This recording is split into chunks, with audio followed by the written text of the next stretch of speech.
ओम नमो भगवते वासुदेवाय नमः। भक्ति भावना यूट्यूब चैनल पर आप सभी का स्वागत है। दोस्तों, सावन मास का महीना बड़ा ही पवित्र महीना है और सावन मास के एक एक दिन का महत्व है, एक एक दिन का। और सबसे बड़ा महत्व है सावन मास की पुत्रदा एकादशी। जी हाँ, पुत्रदा एकादशी जो पुत्र प्रदान करने वाली है। कई बार हमारे ऊपर ऐसे दोष बन जाते हैं जिसकी वजह से हमारी मनोकामना पूरी नहीं हो पाती। ना ही पुत्र की इच्छा पूरी हो पाती है, ना ही धन की इच्छा पूरी हो पाती है। साथ ही साथ शादी के कई साल बीत जाते हैं लेकिन संतान का सुख प्राप्त नहीं हो पाता। और गृहस्थियों के लिए यानी माता पिता के लिए सबसे बड़ा सुख होता है संतान का। और जब संतान प्राप्ति नहीं हो पाती तो अनेक प्रकार की परेशानियां हमें होती हैं और साथ ही साथ ताने भी सुनने को मिलते हैं। तो अगर आप पुत्रदा एकादशी के दिन उपाय करते हैं तो सारी परेशानियों से छुटकारा पा सकते हैं। साल की सबसे बड़ी एकादशी है पुत्रदा एकादशी, क्योंकि अगर आप इसमें कथा सुनेंगे तो पुत्र प्रदान करने वाली ही एकादशी है ये। साल के कुछ ऐसे दिन होते हैं जो बहुत ही बड़े और महत्वपूर्ण होते हैं। कोई दिन होता है सौभाग्य प्राप्ति के लिए, कोई दिन होता है धन प्राप्ति के लिए और कोई दिन होता है पुत्र प्रदान करने के लिए। तो साल में 2 बार आती है पुत्रदा एकादशी। सावन मास की पुत्रदा एकादशी बहुत बड़ी है और इस दिन अगर आप उपाय करते हैं तो आपका भाग्य बदलेगा, आपकी किस्मत बदलेगी और आपकी प्रत्येक मनोकामना पूरी होगी। सावन मास के 6 दिन होते हैं। सावन महीने में 6 दिन ऐसे होते हैं जब आप पुत्र प्राप्ति के लिए उपाय कर सकते हैं। एक तो सावन के 4 सोमवार, दूसरा 5वां होता है सावन मास की पूर्णमासी जिस दिन रक्षाबंधन मनाया जाता है, और 6वां होता है सावन मास की पुत्रदा एकादशी जो पुत्र प्रदान करने वाली है। अब मैं आपको 5 उपाय बताने वाला हूँ, 1-2 नहीं 5 उपाय, और वो भी बहुत ही साधारण उपाय। अगर आप ये उपाय करते हैं तो सभी राशि वालों को पुत्र का योग बनेगा।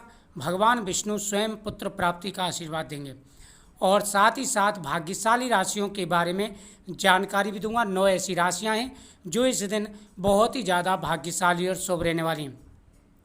जीवन में कई प्रकार की परेशानी आ जाती हैं, जीवन में कई प्रकार की अड़चनें आ जाती हैं और साथ ही साथ हमारे जीवन में आ रहे सारे कष्ट भी दूर हो जाते हैं जब हम उपाय करते हैं। सबसे पहला उपाय, सुबह स्नान करने के बाद में आपको भगवान कृष्ण के सामने प्रार्थना करनी है, हे गोविंद हमारे ऊपर अपनी कृपा दृष्टि बना रखें, हे गोविंद हमारे ऊपर अपनी कृपा दृष्टि बनाए रखें और हमें आशीर्वाद प्रदान करें। इस प्रकार से प्रार्थना बोलनी है और प्रार्थना बोल करके आप भगवान के सामने 6 केले के फल चढ़ाएंगे, 6 केले के फल। उसके बाद में भगवान के सामने मखाने की खीर बना करके रखनी है।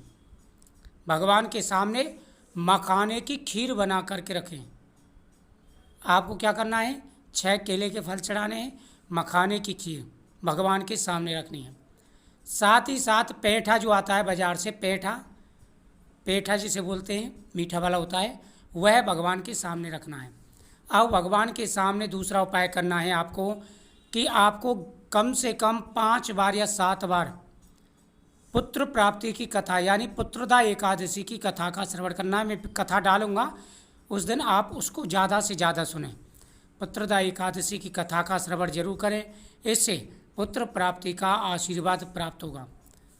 तीसरा है, आप इस दिन हवन करेंगे भगवान के सामने बैठ करके, देव की सुत गोविंद वासुदेव जगतपते देहि में तनम कृष्णम त्वामहं शरणगत है, यानी आप भगवान से प्रार्थना करेंगे और पुत्रदा एकादशी के नाम से आप पुत्र प्रदान करने की इच्छा करके भगवान से कि प्रभु आज मैं एकादशी का व्रत रखूँगा, पति पत्नी दोनों पुत्रदा एकादशी का व्रत रख रहे हैं, हमें पुत्र की आशीर्वाद दें और साथ ही साथ जो अड़चनें आ रही हैं वो दूर हों। और जैसे भी श्रद्धाभाव से हम व्रत रख रहे हैं इसे आप स्वीकार करें और जो फल आपके सामने रखा है, जो नैवेद्य आपके सामने रखा है, आपके आशीर्वाद के रूप में हम इसे ग्रहण कर रहे हैं। इस प्रकार इच्छा बोल करके वह प्रसाद आपको खा लेना है। आपकी मनोकामना अवश्य पूरी होगी, आपकी मनोकामना अवश्य पूरी होगी और पुत्र का सुख प्राप्त होगा।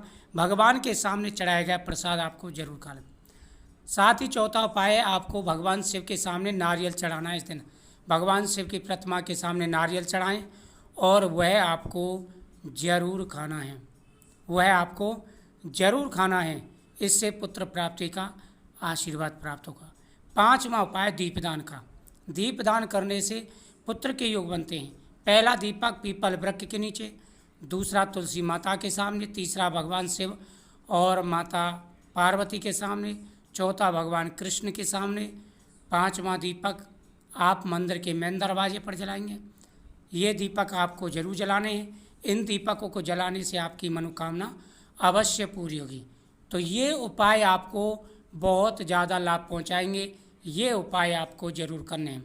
सबसे पहली है मेष राशि। मेष राशि वालों का योग बहुत अच्छा है। मेष राशि वालों को पुत्र की प्राप्ति होगी, धन की प्राप्ति होगी, कारोबार अच्छा चलेगा, बिजनेस आपका अच्छा चलने वाला है और कई प्रकार के लाभ आपको मिलेंगे।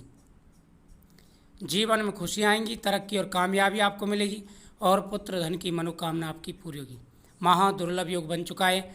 आने वाला समय आपके लिए बहुत ही ज़्यादा शुभ रहने वाला है। तरक्की और कामयाबी भरा रहने वाला है। पुत्र की प्राप्ति होगी। मिथुन राशि वालों को पुत्र का आशीर्वाद प्राप्त होगा।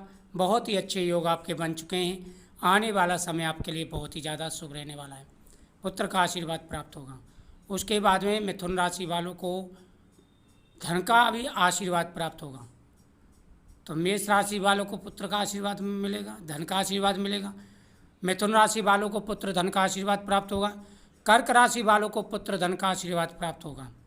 सिंह राशि वालों को पुत्र धन का आशीर्वाद प्राप्त होगा। उसके बाद में आपकी कन्या राशि वालों को पुत्र धन का आशीर्वाद प्राप्त होगा। वृश्चिक राशि वालों को पुत्र धन का आशीर्वाद प्राप्त होगा। ये राशियाँ हैं जो बहुत ही ज़्यादा भाग्यशाली और शुभ रहने वाली हैं। इन राशि वालों के जीवन में खुशी आएंगी, तरक्की और कामयाबी मिलेगी, आपकी मनोकामना पूरी होगी और साथ ही साथ आशीर्वाद भी प्राप्त होगा। पुत्र धन की प्राप्ति होगी। धनु राशि वालों को पुत्र का आशीर्वाद प्राप्त होगा। कुंभ राशि वालों को पुत्र का आशीर्वाद प्राप्त होगा और मीन राशि वालों को भी पुत्र धन का आशीर्वाद प्राप्त होगा। ये राशियां हैं जो बहुत ही ज़्यादा भाग्यशाली और शुभ रहने वाली हैं। इन राशि वालों के जीवन में खुशी आएंगी, तरक्की और कामयाबी मिलेगी और आपकी प्रत्येक मनोकामना पूरी होगी। महा दुर्लभ योग बन चुके हैं। आने वाला समय आपके लिए बहुत ही ज़्यादा शुभ रहने वाला है। कई प्रकार के लाभ आपको मिलेंगे। जीवन में खुशी आएंगी, तरक्की और कामयाबी आपको मिलेगी और पुत्र धन की प्राप्ति होगी। महा दुर्लभ योग बन चुका है। आने वाला समय आपके लिए बहुत ही ज़्यादा शुभ रहेगा। तरक्की और कामयाबी भरा रहेगा। जीवन में खुशियाँ आएंगी और पुत्र धन की मनोकामना पूरी होगी। यानी एक प्रकार से महा दुर्लभ योग बन चुका है, पुत्र धन की प्राप्ति होगी। तो बहुत ही अच्छे योग बन कर के तैयार हुए हैं और जीवन में अब आपका भाग्य बदलेगा, आपकी समस्याएं दूर होंगी क्योंकि भगवान स्वयं आपके जीवन में आ रहे सारे कष्टों को दूर करेंगे और पुत्र धन का आशीर्वाद प्राप्त होगा। आ रही सारी व्याधाएं दूर होंगी। तो महा दुर्लभ योग बन चुका है। आने वाला समय आपके लिए बहुत ही ज़्यादा शुभ रहने वाला है। तरक्की और कामयाबी भरा रहने वाला है। हर प्रकार के मनोरथ आपके पूरे होंगे और जीवन में आ रही सारी समस्याएं दूर होंगी।